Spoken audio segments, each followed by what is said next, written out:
اعوذ باللہ من الشیطان الرجیم بسم اللہ الرحمن الرحیم قال اجعلنی علی خزائن الارض انی حفیظ علیم۔ یوسف علیہ السلام نے کہا ملک کے خزانے میرے سپرد کر دیجئے، میں حفاظت کرنے والا بھی ہوں اور علم بھی رکھتا ہوں۔ یوسف علیہ السلام نے اب فرمایا کہ اگر آپ مجھ سے کام لینا چاہتے ہیں تو مجھے زمین کے خزانے کا ذمہ دار بنا دیا جائے، میں حفاظت بھی کرنا جانتا ہوں اور مجھے علم بھی ہے۔ اگر آپ مجھے اپنا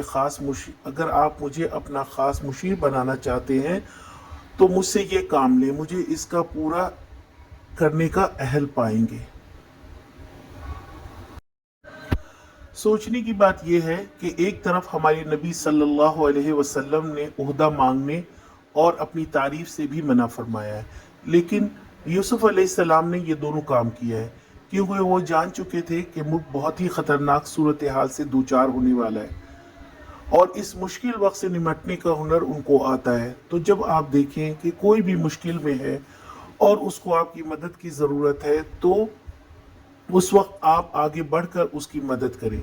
جیسے کوئی ڈاکٹر، استاد یا انجینئر اپنی پروفائل میں اپنی تعلیم کی تفصیل دیتا ہے کہ اس کے پاس اس چیز کی نالج ہے، کسی کو ضرورت ہے تو وہ اپنی خدمات دینے کو تیار ہے۔ بالکل اسی طرح یوسف علیہ السلام نے بادشاہ کو اپنی صلاحیت کے بارے میں بتایا، اس سے نہ ان کو اپنی تعریف مطلوب تھا اور نہ عہدے کی خواہش۔